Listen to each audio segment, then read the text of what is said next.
বাংলাদেশের ছাত্ররা নতুন দল গঠন করেছে জাতীয় নাগরিক পার্টি, এ নিয়ে কিছু বলুন। শুনেলেন, ছাত্র আন্দোলন আজকে পড়াশোনার মান ভারতবর্ষ নয় পৃথিবীতে নষ্ট হয়েছে সব দেশে একটাই কারণে, যখন স্টুডেন্টরা রাজনীতিতে যুক্ত হয়েছে। আপনারা জানেন আমাদের পার্শ্ববর্তী একটা দেশ আছে যার নাম হচ্ছে চাইনা। নাম শুনেছেন না শুনেননি? চাইনা। গত 7 বছর আগে চাইনার একদল স্টুডেন্ট, কলেজ স্টুডেন্ট, তারা সরকার জিনপিং সরকারের বিরুদ্ধে আন্দোলন করেছিল। জিনপিং সরকার তার প্রশাসনকে অর্ডার দিল, বিএসএফ কে গুলি চালিয়ে গুঁড়িয়ে দাও, বুলডোজার চালিয়ে দাও, ট্যাঙ্কার দিয়ে গুঁড়িয়ে দিল। আমেরিকা চোখ রাঙালো। জর্জ ডব্লিউ বুশ সে বললে, শোনো, ছাত্রদের ওপরে তুমি আঙ্গুল তুলেছ, তোমার রেহাই নাই। চাইনার জিনপিং সরকার বললে, শোনো, এটা আমার অভ্যন্তরীণ ব্যাপার, এখানে নাক গলাতে এলে যুদ্ধ করতে হবে। চাইনাই সব থেকে টেকনোলজিতে এখন আগে কে? চাইনা। তার কারণ একটাই, ছাত্রদিকে স্টুডেন্টের মতো রাখতে দিয়েছে।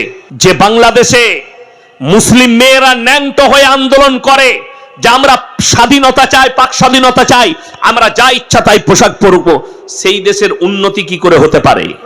যে দেশে আলেমরা স্টেজের মধ্যে বেজ্জতি হয়, আলেম দিকে একটা সাধারণ লোক এসে বেজ্জতি করে, কেমন করে সেই দেশের উন্নতি হতে পারে?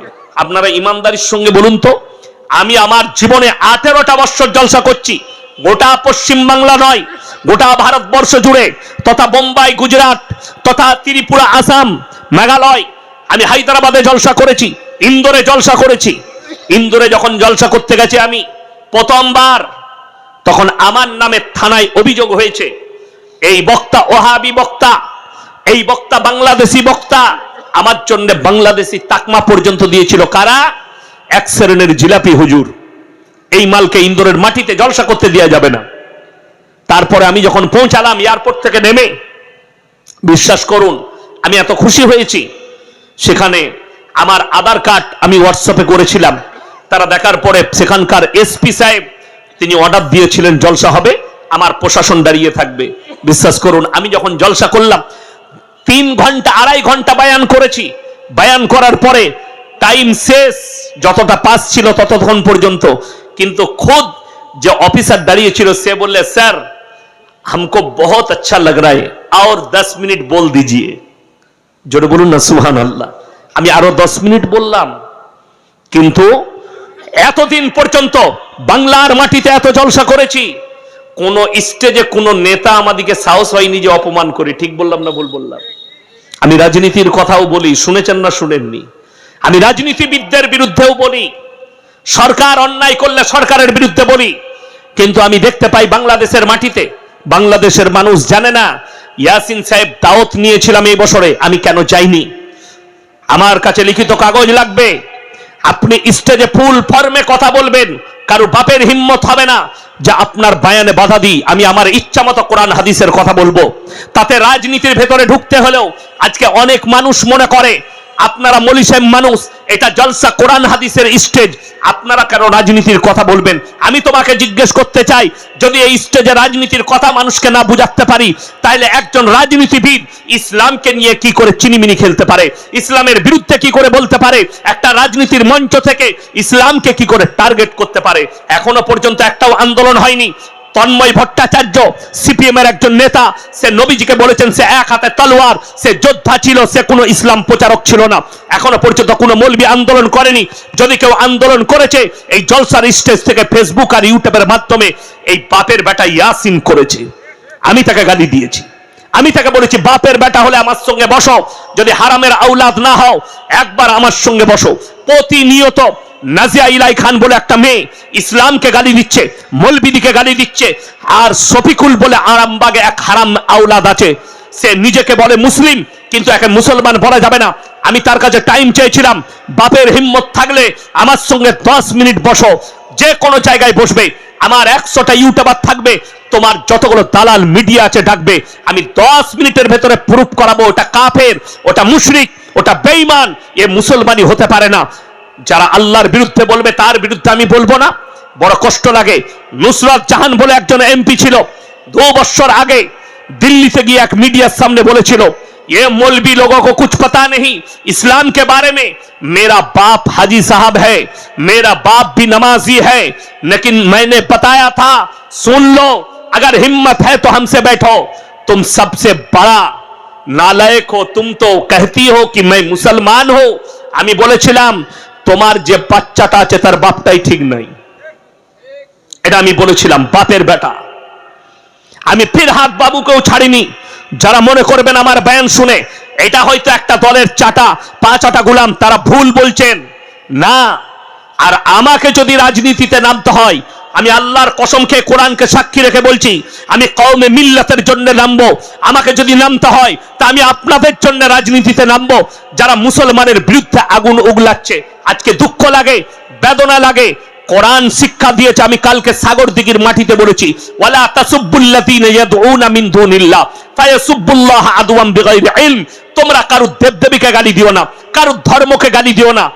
সে যদি অজ্ঞাত অবস্থায় তোমার আল্লাহকে গালি দেয়, তোমার ক্ষতি হবে। আমার 1 লাখের বেশি বয়ান ছুটছে। আমি আমার দেশের দলিত ভাই, আমার আদিবাসী ভাই, আমার হিন্দু ভাই, আমার শিখ ভাই, আমার পাঞ্জাবি ভাই যতগুলো আছে তাদেরকে অনুরোধ করে বলছি, আমার একটা স্কিপ বার করো যে কারো দেবদেবীকে গালি দিয়েছি, আমি শ্রী রামজিকে গালি দিয়েছি, আমি দুর্গাকে গালি দিয়েছি, আমি মা দুর্গাকে গালি দিয়েছি, মা সরস্বতীকে গালি দিয়েছি, মা কালীকে গালি দিয়েছি। যদি আমার একটা স্কিপ বার করতে পারো, আমি আর জীবনে সমাজের বুকে বক্তব্য রাখবো না। কিন্তু জেনে রেখে দিবে, কেউ যদি বলে, আজকে ভেবে দেখুন, যে লোকটা মাথায় টুপি দিয়ে আপনার পাশে বসে ইফতারি করেছে, যে লোকটা বলেছে যে এই ভারতে মুসলমানরাই প্রথম ইংরেজদের বিরুদ্ধে আন্দোলন করেছে, সেই লোকটার বক্তব্য ছুটে বেড়াচ্ছে ফেসবুকে। মেদিনীপুরে বাড়ি ওই ভাঁড় নেতার, আজকে বলছে মাদ্রাসায় সন্ত্রাসবাদ তৈরি হয়, আজকে বলছে টুপিওয়ালারা সন্ত্রাসবাদ। আর এই লোক আমাদের পাশে বসে ইফতারি করেছে, আমাদের পাশে বসে টুপি লাগিয়েছে। এই লোককে মুনাফিক বলতে পাবো না যে তোমার ইসলামকে নিয়ে খেলা করেছে? কেন তুমি দাওয়াত দিলে? কেন ইফতারি পার্টি করলে? আমি সেদিনে বলেছি, আমার দেশের হিন্দু মুসলিম ভাইদিকে বুঝতে হবে, যদি কোনো হিন্দু নেতা আপনার ইফতারিতে আসে আর বলে ইফতারি ভালো, ইসলাম শান্তির ধর্ম, তার নাম গিরগিটি, আপনার ভোট পাওয়ার জন্য এসছে। কালকেই যদি ও হেরে যায়, দল পাল্টালে তার মুখের ভাষা পাল্টিয়ে যাবে। যেমন মেদিনীপুরের একটা নেতার পাল্টিয়ে গেছে। কালকে ইসলাম ভালো ছিল, কালকে মাদ্রাসা ভালো ছিল, কালকে মাদ্রাসা থেকে আন্দোলন শুরু হয়েছে, এই কথা তার মুখের বায়ান ফেসবুকে আমিও শেয়ার করেছি বায়ানটা। আজকে সে বলছে মাদ্রাসায় সন্ত্রাসবাদ তৈরি হয়। হিন্দু ভাইদের জানা দরকার, কোন মুসলিম নেতা সে যদি হিন্দুদের ধর্ম অনুষ্ঠানে যায়, তাদের পুজো পাঠে যায়, জেনে রেখে দিবে তোমার ঠাকুরকে ভালোবেসে নয়, তোমার শ্রীরামজিকে ভালোবেসে নয়, তোমার ভোটটা ভালোবেসে গেছে, তোমাকে ধোঁকা দিতে গেছে। আর কোরআন বলছে লা ইলাহা উলাই ওয়ালা ইলাহা উলা, তোমরা দুটো নৌকায় পা দিও না। যারা বলছেন সম্প্রীতি বুঝান, আমি কোনো সম্প্রীতি নষ্ট করিনি। আমার বায়ান বার করো যেখানে আমি সম্প্রীতি নষ্ট করেছি, আমার বায়ানে আছে। আমি আজকে আবার বলে যাচ্ছি, রাসূল আকরাম সাল্লাল্লাহু আলাইহি সাল্লাম বলেছেন, তোমরা মুমিন ততক্ষণ হতে পারবে না যতক্ষণ পর্যন্ত তোমার পাশের গরিব তোমার কাছ থেকে সুরক্ষিত নয়। রাসূল বললেন, তোমরা দেখো না তোমার বাড়ির পাশে কে বসবাস করছে, দলিত হোক, হিন্দু হোক, আদিবাসী হোক, খ্রিস্টান হোক, সে ক্ষুধার্ত হলে খাবার দাও, বস্ত্রহীন হলে বস্ত্র দাও, বিপদে পড়লে পাশে দাঁড়াও। তাদের মন্দিরে আরতি হবে, আপনার পাশে হিন্দু ভাই বাস করে, তার মন্দির আছে, মন্দিরে আজান, মন্দিরে আরতি হবে, মন্দিরে পুজো পাঠ চলবে, আপনার মসজিদে আজান হবে, মসজিদে নামাজ চলবে। এটাই হচ্ছে হিন্দুস্তানের সংস্কৃতি। আমরা পড়েছি ছোটবেলায়, আমাদের ছোট গায়ে ছোট ছোট ঘর থাকি, সেটা সবে মেলে নাহি কেউ পর, পাড়ার সকল ছেলে মোরা ভাই ভাই একসাথে খেলি আর পাঠশালায় যাই। বন্দে আলিমিয়ার লেখা ছড়া, এই ছড়া যখন পড়তাম স্কুলে, আর মনে মনে ভাবতাম, অনুভব করতাম পাড়া প্রতিবেশীতে আমি ইয়াসিন। আমাকে আপনারা মনে করছেন বর্ধমান থেকে প্রধান বক্তা এসছে, জেনে রেখে দিবেন আমিও একটা আপনাদের মতনই মানুষ, আমি কোনো স্ট্যান্ডার্ড লোক নয়। আপনাকে যেমন আল্লাহ সৃষ্টি করেছে আমাকেও সৃষ্টি করেছে, আমি কোনো মহৎ ব্যক্তি নয়। আমার জানেন ক্লাস ফ্রেন্ডের নাম কি? আমার বেস্ট ফ্রেন্ড ক্লাস ফ্রেন্ডের নাম হচ্ছে সুনীল দাস। ফুচকা বিক্রি করে আমার মাদ্রাসার সামনে। আমি বেরিয়ে এলে, আমি পরশু ফোন করেছি, এই আমার ছোট মেয়ে বলছে ফুচকা খাবো, বসিস নি আজকে? বললে হুজুর আজকে বসিনি, তবে প্রথম রমজান থেকে বসবো, মুখটা ছাড়াবো আপনাদের রোজাতে। কতটা বুঝতে পারেননি? কত ভক্তি, কত শ্রদ্ধা। যাদের মনে হচ্ছে সম্প্রীতি নষ্ট করছে, আপনি আমার এলাকায় আসুন, আপনি বুঝতে পারবেন। আমার গ্রামে ৪৫০০ বসতি আছে। কত বললাম?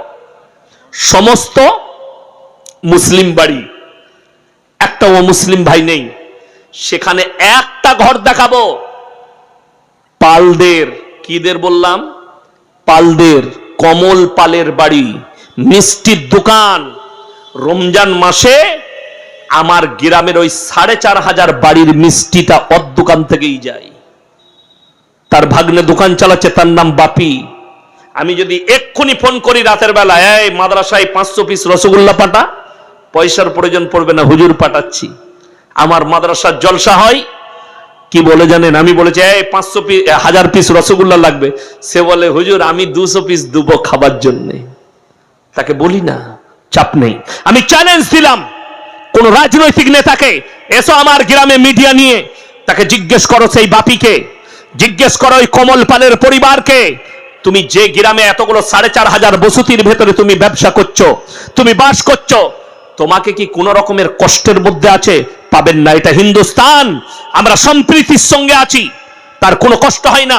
কমল পাল মারা গেছে, রেকর্ড আছে, আমার গ্রামের মানুষ, তার পরিবার আসেনি, আমার গ্রামের মানুষ ট্রাকে করে, লরি করে তার গ্রামে শ্মশানে পৌঁছেছে, এবং তাদের পরিবারের লোক সেখানে, তারা তাদের মতো করে সৎ কাজ করেছে। আমাদের গ্রামের লোক খালি পৌঁছে দিয়েছে কি, তার বডিটা সেখানে পৌঁছেছে, তারা তাদের ধর্ম মোতাবিক করেছে। এটাই হিন্দুস্তানের সংস্কৃতি। ভেবে দেখুন, আজকে কুম্ভ মেলায় নো এন্ট্রি ছিল মুসলিমদের, অথচ আমি ভিডিওতে দেখলাম একটা মুসলিম পাড়া, ওই ইলাহাবাদে একটা মুসলিম পাড়ায়, যেটাকে প্রয়াগরাজ বলা হচ্ছে, স্টেশনের নাম পাল্টানো হয়েছে, আগে ছিল ইলাহাবাদ, এখন হচ্ছে প্রয়াগরাজ। ওইখানে একটা মহল্লায় এত অমুসলিম ভাইরা চলে গেছে, পুণ্যার্থীরা, তারা জায়গা পায়নি, মুসলিমরা তাদের বাড়ি খুলে দিয়েছে, বাথরুম খুলে দিয়েছে, মসজিদ খুলে দিয়েছে, মাদ্রাসা খুলে দিয়েছে, এখানে আপনারা বাথরুম করুন, আরাম করুন। তাদের খাবারের ব্যবস্থা কেন? আপনি বিশ্বাস করবেন না, বিহার থেকে আজ থেকে 6 বছর আগেকার ঘটনা। আমার বাড়িটা হচ্ছে ন্যাশনাল হাইওয়ে NH2 এর উপরে, দিল্লি রোডের উপরে, কলকাতা টু দিল্লি রোড, তার উপরে আমার গ্রাম, দুদিকে গ্রাম, মধ্যখানে বাড়ি। তো একটা মোড়ের নাম আছে পারাজ মোড়, সেখানে তারকেশ্বরে শিবের মাথায় জল ঢালতে যাচ্ছিল এক বাস পুণ্যার্থী। রমজানের মাস ছিল আমার মনে আছে, বাস পাল্টি করেছে ঠিক রোজা খোলার আধ ঘন্টা আগে। রোজদাররা ছুটে গেছে, তারা রোজা খুলেনি, সমস্ত লোককে গাড়ি করে করে করে হসপিটালে পৌঁছেছে। কেন? আল্লাহ রসুল সাল্লাল্লাহু আলাইহি সাল্লামকে আল্লাহ বললেন, পৃথিবীর মানুষকে বলো, কেউ যদি একটা মানুষের প্রাণ বাঁচায়, সে গোটা মানব জাতির প্রাণ বাঁচালো। কেউ যদি একটা মানুষকে উপকার করে, সে গোটা মানব জাতির উপকার করলো। আমার ভাই, ইসলাম বলছে তোমার কাছ থেকে যেন এতটুকু কেউ কষ্ট না পায়। আমরা কেউ কেউ কি কষ্ট দেব না? সকলে জোরে বলুন ইনশাআল্লাহ। তোমার বাড়ির পাশে কোনো অমুসলিম ভাই বসবাস করবে, তোমার দ্বারা যেন সে কষ্ট না পায়, তোমার দ্বারা যেন সে ব্যতীত না হয়। নবী আকরাম সাল্লাল্লাহু আলাইহি সাল্লাম মাথার পাগড়িটা হাতেম তায়ের বিটির মাথায় চাপিয়েছেন। আল্লাহ নবীকে বললেন, সাহাবীরা, ইয়া রাসূলুল্লাহ, এটা মুশরিকের বিটি। নবীজি বললেন, শোনো, আমি মেয়েদের মাথা ঢাকতে এসেছি, খুলতে আসিনি। জোরে বলুন সুবহানাল্লাহ। আমি মেয়েদের মাথা ঢাকতে এসেছি, অর্থাৎ আমি ঢেকে দিয়েছি। আমার ভাই, ভারতের যে সমস্ত হিন্দু হোক, দলিত হোক, আদিবাসী হোক, যতগুলো মা আছে, তারা আমার মায়ের মতো, বিটিরা আমার বিটির মতন, বোনরা আমার বোনের মতন। আমার ভাই, আপনাদেরকে অনুরোধ করছি, সবাই বলুন, আমরা সবাই দিনের উপরে প্রতিষ্ঠিত হব। জোরে বলুন ইনশাআল্লাহ। এই যে রমজান মাস আসছে, কাল থেকে রোজা রাখবেন, নামাজ পড়বেন। আমাদের ছেলেদের একটা ভালো গুণ আছে। কি গুণ বলুন তো যুবকদের? কাল থেকে কিন্তু আর দাড়ি কাটবে না। ঠিক বললাম না ভুল বললাম? পুরো রমজান মাস দাড়ি রাখবে, ঠিক চাঁদটি উঠবে মালটাকে চালিয়ে দিবে। ঠিক বলি না? যে রাতে চাঁদ উঠবে সেই রাতে কালিয়াচকে, গোলাপগঞ্জের সেলুনগুলো সারা রাত খোলা থাকে। শুধু এইখানে নয়, গোটা পশ্চিম বাংলায় চাঁদ রাতে ভারতবর্ষে বোম্বাই, দিল্লি, গুজরাট, বাংলা, কলকাতা, বর্ধমান, মালদা সারা রাত খোলা। কেন? সারা বছর হারামখোর ইবাদত করেছে, আল্লাহর কৃপায় দাড়ি রেখেছে, কিন্তু হারামখোর ওই দিনে চাঁদ উঠেছে মানে আজকে চালিয়ে দে, কালকে শ্বশুর ঘর যাবে। দাড়িগুলো সাফাই না। আপনি রমজান মাসে নিয়ত করলেন আল্লাহ দাড়িতে আর হাত রাখবো না, কৃপা আল্লাহর হয়েছে, নিয়ত করলেন জীবনে আর দাড়ি কাটবো না। কথাটা বুঝতে পেরেছেন না? পানি সবাই নিয়ত করবেন তো, জোরে বলুন ইনশাআল্লাহ। অনেকজন ভয়ে বলছে না, যদি ইনশাআল্লাহ বলে দিস রাখতে হবে, ওই জন্য অনেকজন ইনশাআল্লাহ বলে না, মৌলবীরা বললে ভয়ে। জোরে ইনশাআল্লাহ বলুন, আল্লাহ কবুল করলে আপনি কামিয়াব। যারা পাপ করে জানার পরেও হারাম হালাল দিন বদ্দিন বুঝার পরেও জিদ করে, যারা মৌলবীদের কথায় জিদ করে, কোরআনের কথায় জিদ করে যারা পাপ করে, আল্লাহ তাদের সঙ্গে কি আচরণ করে শুনেলেন। খাতামাল্লাহু আলা কুলুবিহিম ওয়া আলা সামিহিম ওয়া আলা আবসারিহিম গিশাওয়া ওয়া লাহুম আযাবুন আযীম। মারাত্মক কথা, আপনার চোখ দিয়ে পানি আসবে। যারা পাপের সাগরে ডুবে আছেন, যাদের মনে হচ্ছে আমরা জিদ করে করে পাপ করব, করেছি তা কি হয়েছে, এ মৌলবীরা বলুক, আমরা এরা বলবে আমরা করব, তাদের জন্য আল্লাহ কোরআনে বললেন খাতামাল্লাহু আলা কুলুবিহিম। কুলুব মানে হচ্ছে হৃদয়, এই হৃদয়টা আমি তাদের হৃদয়ে তালা মেরে দিয়েছি, হৃদয়ে তালা মারা গেছে। খাতামাল্লাহু আলা কুলুবিহিম ওয়া আলা সামঈহিম, আর তাদের কানেতে মোহর মেরে দিয়েছি। আল্লাহর ডাক পড়বে, তারা মসজিদের দিকে যাবে না, আল্লাহর দাওয়াত তাদের কাছে পৌঁছাবে, তারা পাপ থেকে সরবে না। ওয়ালা আবসারিহিম গিশাওয়া, আর তাদের চোখেতে পর্দা পড়ে গেছে, তারা দিনের রাস্তায় ফিরবে না। ওয়ালাহুম আযাবুন আযীম, হে নবী বলে দাও তাদের জন্য কঠোর শাস্তি আমি কিয়ামতের দিনে রেখেছি। হিদায়াত কার হাতে? সকলে বলুন আল্লাহর হাতে। বক্তার হাতে নয়, মৌলবীর হাতে নয়, কোন স্কলারের হাতে নয়। হিদায়াতের মালিক হচ্ছেন একমাত্র আল্লাহ। তুমি দাওয়াত দাও, আল্লাহ যাকে কবুল করবে সে দাওয়াত পাবে। যদি বলে কোন বক্তা না, এই বক্তাকে আল্লাহ মানুষ হিদায়াত পেয়ে যাবে, নবীজি সাল্লাল্লাহু আলাইহি সাল্লামের থেকে দামি বক্তা পৃথিবীতে কেউ হতে পারে? দামি মানুষ কেউ হতে পারে? নবীজি সাল্লাল্লাহু আলাইহি সাল্লাম নিজের চাচাকে কলমা পড়াতে পারেননি, এর থেকে দামি আর কিছু হতে পারে?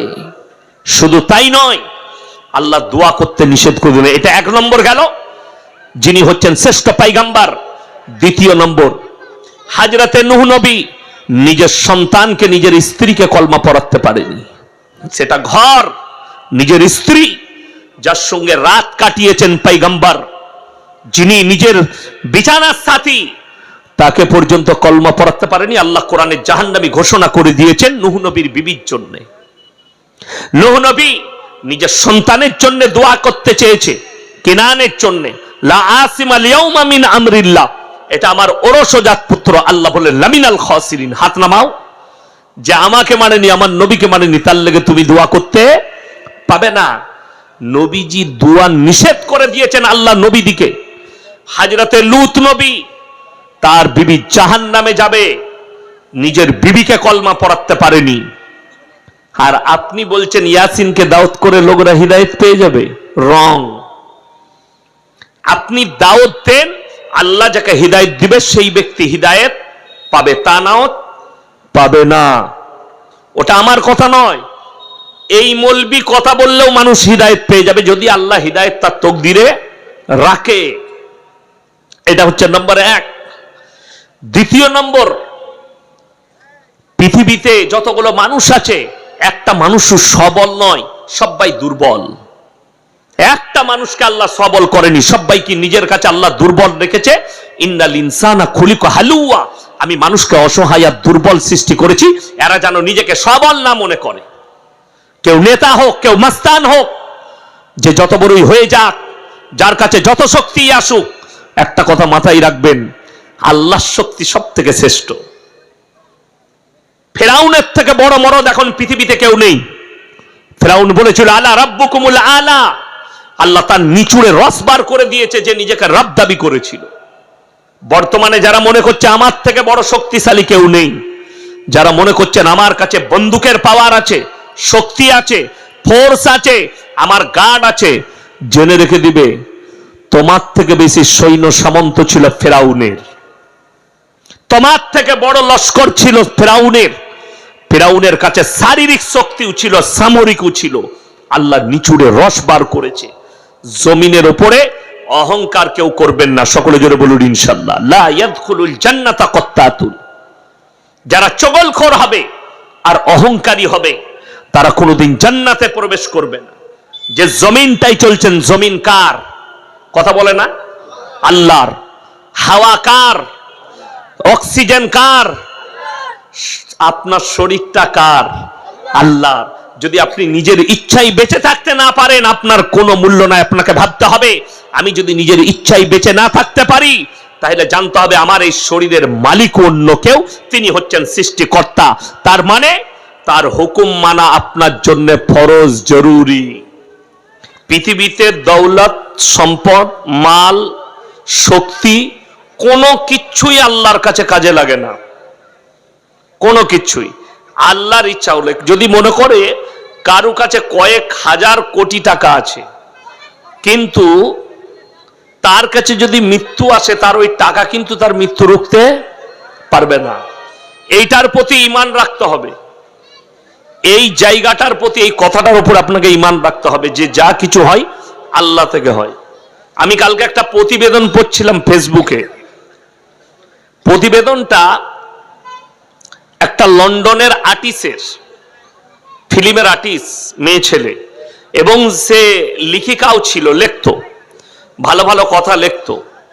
তো সে তার জীবনের শেষ প্রতিবেদনটা লিখেছে যে আমার যখন ক্যান্সার হয় তখন আমি এই প্রতিবেদন লিখি, মৃত্যুর আগে লিখেছে, আমার গোডাউনে, মানে তার গ্যারেজে, গাড়ির গ্যারেজে কয়েকটা বিলাসবহুল গাড়ি, যে গাড়ি আপনাকে মালদা জেলায় খুঁজতে হবে আছে কিনা, মার্সিডিজ, ওডি, রোলস রয়, এই ধরনের দামি গাড়ি আমার গ্যারেজে। কিন্তু গাড়ি চালানোর ক্ষমতা আর আমার ছিল না, গাড়ি চাপার। আমাকে মানুষের সাহারায় একটা হুইল চেয়ারে আমাকে চলতে হয়েছে।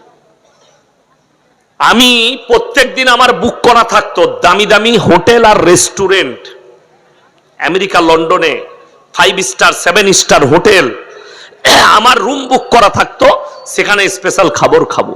কিন্তু আমার এমন সময় এলো, ওখানে যাওয়া তো দূরের কথা, হসপিটালে বসে ডাক্তারে আমাকে লিখেছিল সারা দিনে একটা লিকুইড খাবার, ওষুধ মিশানো পানি আর 2টো ট্যাবলেট ছিল আমার সারা দিনে 24 ঘন্টার খাবার।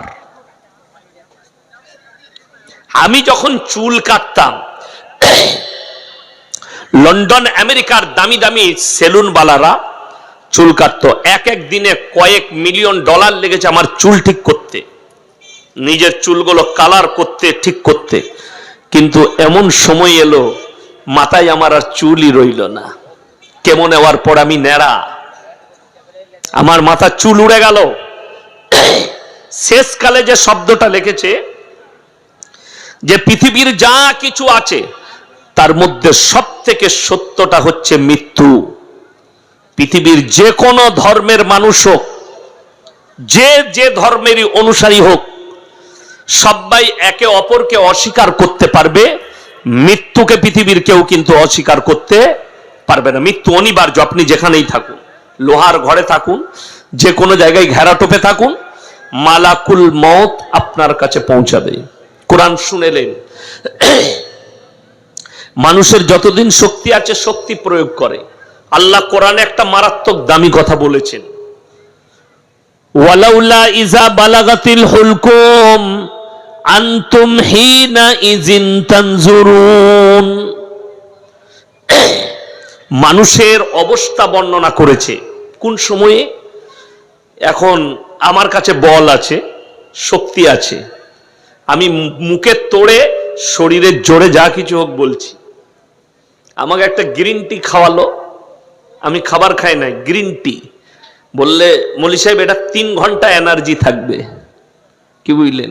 এরকম বহুজন বহু এনার্জি মাল খাচ্ছে, শরীর যেন ভালো থাকে, চাঙ্গা থাকে, কি বুঝলেন? বহুজন বহু রকম ব্যায়াম দেখাচ্ছে, জিম করছে, কিন্তু আমি আল্লাহর কসম খেয়ে বলছি, আল্লাহ না চাইলে কিচ্ছু হবে না। ওষুধ, খাবার, সব বাহানা। হালাক শব্দের অর্থ হচ্ছে এই জায়গাটা, এখানে একটা হাড় আছে, সবারই আছে না নাই? হাত দিয়ে দেখুন, হাড় আছে। এইটাকে হালাক বলা হয়েছে। ওয়ালাউলা ইজা বালাগাতিল হুলকুম, হুলকুম আরবিতে হালাক। যেখান থেকে কোরআনে আছে, আরবিতে দুটো শব্দ আছে একই রকম কিন্তু উচ্চারণ আলাদা, মাখরাজ আলাদা, কফ আর কাপ। কি কি বললাম? কফ কাপ, দুটোর মাখরাজ আলাদা, দুটোর উচ্চারণ বেরোনোর জায়গা আলাদা, দুটো সিফাত আলাদা। এই কফ শব্দ বেরোয়, এটা হচ্ছে বীজ হালাক। একটা আছে হা আর একটা আছে হা। কটা বললাম? দুটো। একটা হা, হাটা কোথা থেকে? সুরু হালাক, সিনে থেকে। এটাকে সুরু বলা হয়েছে, সুরু হালাক। যারা কিরাত পড়েছেন, যারা আর মানে আর কি কিরাতের মাসলা পড়েছে তারা জানে, হা সিনে থেকে। আর দরমিয়ানি হালাক হা, হা এখান থেকে। কি বুঝলেন? সুরু হালাক, এই শেষ হালাক, এইখান থেকে কাফ আর কফ, এই মিডিল পয়েন্ট থেকে। আল্লাহ কোরআনে বললেন, আমি যখন এদের মৃত্যুকে টেনে ওয়ালাউলা ইজা বালাগাতিল হুলকুম, আমার ফেরেশতারা যখন টেনে এই হালাকে নিয়ে আসে, আনতুম হিনা ইজিন তানজুরুন, পৃথিবীর যত শক্তিশালী ব্যক্তি হোক, সে বিছানায় শয্যায় শুয়ে যায়, চারিদিকে তার পরিবার, কারুর স্ত্রী পায়ের গোড়ায় মাথার গোড়ায় বসে থাকে, সন্তান, ছেলে পিলে, লাতিপুতা, পাড়া প্রতিবেশী। তুমি খালি ভ্যাল ভ্যাল করে তাকিয়ে দেখবে, তোমার আর কোনো উপায় থাকবে না, কথা বলার যোগ্যতা হারিয়ে ফেলবে। তুমি খালি তাকিয়ে দেখবে। শুনে রেখে দেন, ওই হালাকে মৃত্যুকে আনার পূর্বে, আনার পরে আল্লাহ যদি আবার থেকে জীবন দান করে, সে মানুষকে একটাই কথা বলবে, তোমরা আল্লাহকে ভয় করো, পরেজগার হও। কিন্তু আর ফিরে আসে না, মৃত্যুর মুখে পতিত হয়। আর সবাই নিয়ত করেলেন, যারা অনেকজন ভাবে এই বক্তাকে দাওয়াত করলে মনে হয় মানুষ হিদায়েত পেয়ে যাবে, একে দাওয়াত করলে হিদায়েত পাবে। সেদিন আমাকে ফোনে একজন বলছিল, মূর্খ লোক, ইলেম কালাম নাই, অমুক বক্তা এতজনকে মুসলমান করেছে। আমি বললাম, রং কথা, রং কথা। ইয়াসিন সাহেবের কথাই কেউ ঈমান আনে না, কোন বক্তার দ্বারা কেউ ঈমান আনে না। আল্লাহ যাকে হিদায়েত দেয় সে ঈমান পায়। এটা হচ্ছে কোরআনের ভাষা। কেউ যদি বলে অমুক বক্তার কাছে, অমুক বক্তার কথা শুনে ঈমান এনেছে, রং ভাষা, কোরআন বিরোধী ভাষা। তাদের জন্য কোরআনের আয়াত শোনাবো। এটা নবীজিকে আল্লাহ বললেন, কখন? ইন্নাল্লাযীনা কাফারু সাওয়াউন আলাইহিম আনজারতাহুম আম লাম তুনজিরুহুম লা ইউমিনুন। আমি শুনলাম একটা মূর্খ বক্তা, ইলম কালাম নাই, সে বলেছে ইয়াসিন সাহেব তাফসীর করতে পারে না কোরআনের। আমি আজকে গল্প গুজব করবো না, খালি কোরআনের তাফসীর শোনাবো আপনাদেরকে, যেন সেই মূর্খ জানে যে এই বক্তা ছোটখাটো লয়, আর তোর মতো কি গাইমুখো হেলে মাল লয়। আল্লাহর কৃপায় কতগুলো তাফসীর, এত তাফসীর করব, ঢেকে দেব তাফসীর দিয়ে, কোনো কথা বলবো না আজকে, খালি তাফসীর করব। কোরআন বলছে, ইন্নাল্লাযীনা কাফারু সাওয়াউন আলাইহিম আনজারতাহুম আম লাম তুনজিরুহুম লা ইউমিনুন। হে নবী, আপনি যত দাওয়াত দিবেন দেন, যত কোরআন শোনাবেন শুনান, কিন্তু যারা হিদায়েত পাবার নয় তারা কখনো হিদায়েত পাবে না। আপনার চলার, আমার চলার পথ হবে কোরআন এবং রাসূল সাল্লাল্লাহু আলাইহি সাল্লামের আদর্শের উপরে। তিনটে লোক, এরপরে বলবো, রমজান মাস আসছে, তিনটে লোক যদি দোয়া করে আল্লাহ তাদের দোয়াকে ফেরাবেন না। জোরে বলুন সুবহানাল্লাহ। কটা বললাম বাবা? কটা বললাম? তিনটে। নাম্বার এক, ওয়া আতিদাল কুরবা, তোমার কাছের গরিব যদি হাত পাতে তাদের হাতকে আল্লাহ ফেরাবেন না। তারা যদি দোয়া করে, ওয়াল ইয়াতামা ওয়াল মাসাকিন, এতিম আর মিসকিন যদি হাত পাতে, তাদের হাতকে আমার আল্লাহ ফিরাবেন না। ওয়াবনাস সাবিলি ওয়ালা তুবাদ্দির তাবদীরা, আর মুসাফির যদি দোয়া করে, তাদের দোয়াকে আমার আল্লাহ ফিরাবেন না। আজকের এই মজমায় সব থেকে বড় মুসাফির আমি। ইনি তো কাছের মানুষ, সভাপতি সাহেব শেখ উনিও কাছের মানুষ, আমি কিন্তু 350 কিলোমিটার এসছি আমার বাড়ি থেকে। আমি মুসাফির সব থেকে বড়। এই তিনজন যদি আল্লাহর কাছে দোয়া চায়, আল্লাহ কবুল করে নেয়। আমার ভাই, শাবান মাস, এই মাসে বরকতপূর্ণ মাস, আল্লাহ এই মাসে দোয়াকে কবুল করেন। আমার ভাই, আমি আপনাদের কাছে মসজিদের জন্য কিছুই চাইব না। কোরআনে পারা কটা আছে বাবা? তাড়াতাড়ি বলুন। 30টা। 30 জন ব্যক্তি আমার হাতে এখানে দিয়ে যাবেন 500 করে টাকা, এই মসজিদ আল্লাহর ঘরের জন্য। নবীজি বলেছেন, জাকিরা, গচ্ছিত সম্পদ। মানুষ খালি কাঁদবে কিয়ামতের দিনে। আমি যদি আরো কিছু বেশি দিতাম, আমার জন্য মঙ্গল হতো। তাই আমি অনুরোধ করে বলবো, কে আছেন, কোন আল্লাহর বান্দা আছেন, একজন বিসমিল্লাহ করবেন। 500 করে টাকা আমি 30 জন চেয়েছি, 30 জন তাড়াতাড়ি উঠে আসুন। যদি পয়সা না থাকে আপনি ফোন পেতে দিবেন, ফোন পেতে পয়সা দিবেন। তাড়াতাড়ি উঠে আসুন। এখানে একজন এগিয়ে যান, আমাকে ধরিয়ে দেন। মাশাআল্লাহ, আসুন, জাযাকাল্লাহ। এই দেখেন, দুটো হয়েছে, এইদিকে দেন তো, এই যে এইদিকে, তাড়াতাড়ি এইদিকে, দুটো, 4টা। মাশাআল্লাহ, 4 আর